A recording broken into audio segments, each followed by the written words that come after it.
એક જ રહીદા બિલ્ડર ને 400 રૂપિયે વાર જમીન ગાંધીનગરમાં અપાઈ જાય,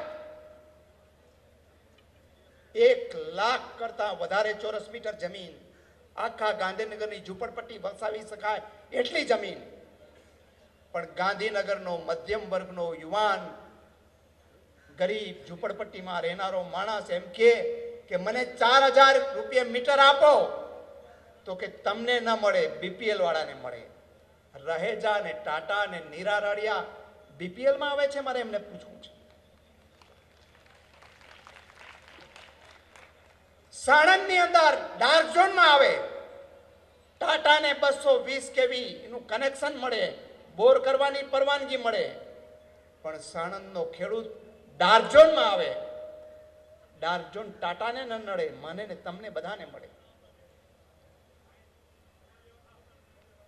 ત્યારે ગુજરાતની પ્રજા આજે પૂછે છે